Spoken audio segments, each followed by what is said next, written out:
Donald Trump a catégoriquement rejeté l'idée de s'emparer du Groenland et a déclaré que les États-Unis n'utiliseraient pas la force militaire pour prendre l'île. Les Européens peuvent donc se détendre, mais une telle déclaration n'est pas venue sans raison. Des informations internes de la Maison-Blanche ont montré que tous les conseillers de Donald Trump n'ont pas soutenu l'idée d'acquérir le Groenland, car la grande majorité des Américains se sont opposés à cette idée. Un tel geste aurait complètement détruit les structures de l'OTAN. À Davos, Donald Trump a affirmé qu'il n'utiliserait pas la force contre le Groenland et qu'un accord existerait déjà, donc il n'imposerait pas de droits de douane. Mais même son propre parti républicain s'est rebellé contre Trump. Selon le Financial Times, de plus en plus de voix républicaines s'opposent à la campagne agressive de Donald Trump pour s'emparer du Groenland. Au Congrès, on a même déclaré que si Trump ne se calmait pas, c'est son propre parti républicain qui pourrait freiner les ambitions territoriales du président. Voici un tournant intéressant à discuter. Je m'appelle Alexei Pitchi. Discutons ensemble de ce sujet, mais avant de commencer, je vous demande de vous abonner à la chaîne, de mettre un like et d'écrire n'importe quel commentaire sous cet épisode. Cela aide beaucoup à promouvoir le contenu sur YouTube, je vous en serai reconnaissant. Abonnez-vous à ma chaîne Telegram Pitchi News via le lien en description. Nous y publions les actualités en temps réel. Donald Trump semble s'être emporté avec ses menaces d'annexion et de prise militaire du Groenland. Oui, au point que le Parti républicain et ses proches conseillers ont dû ramener le président américain à la raison. Finalement, Trump a reculé. Je commence par les dernières infos, puis on expliquera tout. Je vais d'abord citer un long passage de Donald Trump, sans autre commentaire. Donc, Trump, au Forum économique mondial de Davos, a déclaré « Je respecte le peuple du Danemark et du Groenland. Chaque allié de l'OTAN doit défendre son territoire. Seuls les États-Unis peuvent protéger le Groenland. » Lors de la Seconde Guerre mondiale, le Danemark, vaincu par l'Allemagne en 6 heures, n'a pu défendre ni lui-même ni le Groenland. Les États-Unis ont alors dû envoyer des troupes pour protéger le Groenland. Nous l'avons fait, le Danemark le sait. Après la guerre, nous avons rendu le Groenland au Danemark, ce qui était stupide. Aujourd'hui, le Danemark est ingrat. À l'époque, le Groenland n'était pas aussi important qu'aujourd'hui. C'est une immense île sans défense, en fait c'est une partie de l'Amérique du Nord, c'est la frontière nord de l'hémisphère occidental, c'est notre territoire. En 2019, le Danemark a déclaré qu'il dépenserait 200 millions de dollars pour renforcer la défense du Groenland. Ils ont dépensé moins de 1% de cette somme. Je le dis avec respect pour le Danemark et son peuple. Voici pourquoi je veux entamer rapidement des négociations pour acquérir le Groenland, comme nous l'avons fait pour d'autres territoires et comme de nombreux Européens. Rien d'inhabituel, ce n'est pas une menace pour l'OTAN, cela renforcera la sécurité de l'Alliance. L'OTAN se comporte très malhonnêtement avec les États-Unis. Nous donnons beaucoup et recevons peu. Vladimir Poutine m'a dit un jour « Je n'arrive pas à croire que tu aies réglé la question entre l'Arménie et l'Azerbaïdjan.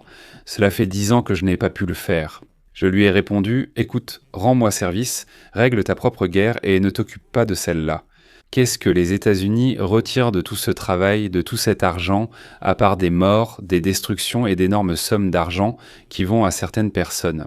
Ceux qui n'apprécient pas ce que nous faisons, ils n'apprécient pas ce que nous faisons. Je parle de l'OTAN, de l'Europe, ils doivent travailler sur l'Ukraine. Non, nous sommes très loin, il y a un grand et bel océan entre nous, cela ne nous concerne pas vraiment. Je ne veux pas et n'utiliserai pas la force contre le Groenland. Nous avons protégé l'Europe contre l'Union soviétique et la Russie. En retour, je demande seulement le Groenland, avec le titre et la possession. Parce qu'il faut posséder pour protéger, on ne peut pas protéger en louant, car c'est impossible, d'abord juridiquement, ensuite psychologiquement. Qui bon sang voudrait protéger sur la base d'un contrat de licence ou de location? C'est un gros morceau de glace au milieu de l'océan. Si une guerre éclate, beaucoup de combats auront lieu sur ce morceau de glace. Des missiles traverseront son centre. C'est une toute petite demande comparée à ce que nous leur avons fait pendant des décennies. Nous exigeons un territoire contre la protection du monde. Ils ont le choix, eux, c'est-à-dire les Européens, peuvent dire oui, et nous leur serons très reconnaissants, ou ils peuvent dire non, et nous nous en souviendrons. Nous souhaitons ériger ici le plus grand dôme doré, un système de défense antimissile actuellement seulement sur le papier. Il protégera le Canada, pourtant les Canadiens devraient lui être reconnaissants, mais ne le sont pas. Je rappelle que le Canada dépend des États-Unis d'Amérique.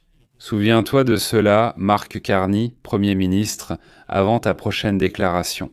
Bibi Netanyahou, le Dôme d'Or, je rappelle, c'est notre enjeu, souviens-toi, c'est une telle rhétorique agressive. Cependant, l'enthousiasme de Trump a diminué. Il ne prévoit plus d'envahir le Groenland avec l'armée. Mais ici, la question est, qu'est-ce qui a influencé la rhétorique de Trump? Et c'est là que ça devient le plus intéressant. Et c'est ce qui donne quand même de l'espoir qu'il y a tout de même une influence sur Donald Trump aux États-Unis. Même s'il s'est dit dictateur aujourd'hui, Trump affirme qu'il faut parfois un dictateur pour rétablir l'ordre fermement, ce qui en rappelle certains. Ainsi, comme l'écrit le Financial Times, au sein du Parti républicain, les voix s'élèvent de plus en plus contre la campagne agressive de Donald Trump visant à s'emparer du Groenland. Le Congrès pourrait freiner les ambitions territoriales du président des États-Unis. Les législateurs ne se représentant pas en novembre sont particulièrement actifs, n'ayant plus grand-chose à perdre. L'un d'eux, Don Bacon du Nebraska, membre de la Chambre des représentants, a jugé l'approche du président sur le Groenland absurde. Voici sa citation : « Une invasion de l'île mettrait fin à sa présidence car ce serait un crime passible de destitution. » La plupart des républicains au Congrès, bien que silencieux, sont prêts à bloquer toute action militaire. La majorité des républicains savent que c'est immoral et mauvais, et nous allons nous y opposer. En parallèle, le sénateur républicain Tom Tilley, qui ne prévoit pas de se représenter, a indiqué chercher une désescalade autour du Groenland. Il a appelé Donald Trump à ne pas inquiéter les marchés avec ses attaques. Des républicains réélus au Congrès prévoient qu'une résolution sera adoptée la semaine prochaine pour empêcher le président américain de déployer des troupes dans tout pays de l'OTAN, y compris le Groenland, sans l'accord du Congrès. Je rappelle que la résolution a été présentée la semaine dernière par la sénatrice républicaine de l'Alaska, Lisa Murkowski, et la sénatrice démocrate du New Hampshire, Jan Shaheen. Un projet de loi similaire a également été présenté à la Chambre des représentants par des membres des deux partis. Autrement dit, il existe déjà des initiatives dans les deux chambres. Et comme l'a déclaré le sénateur républicain Rand Paul, je cite, « Même les faucons les plus actifs de notre groupe ont dit qu'ils ne soutiendraient pas cela. » CNN indique finalement que tous les conseillers de Donald Trump ne soutiennent pas les actions militaires envers le Groenland. Certains craignent cela et estiment que le président est allé trop loin dans son refus de tout, sauf le contrôle total de l'île. Je cite. Bien que Donald Trump intensifie sa rhétorique agressive et n'exclut pas l'annexion du Groenland par la force, certains responsables restent méfiants quant à une telle démarche. Un conseiller de Trump a affirmé qu'il ne voulait pas faire du Groenland un État séparé. Nous ne voulons pas en faire un État, mais voulons-nous conclure une alliance avec elle? Sans aucun doute, a déclaré le conseiller, parmi les nombreux conseillers de Trump. L'option privilégiée est d'utiliser des droits de douane comme levier pour obtenir plus de concessions des Européens. Puis tout gérer comme dans l'art de la négociation, l'art des affaires.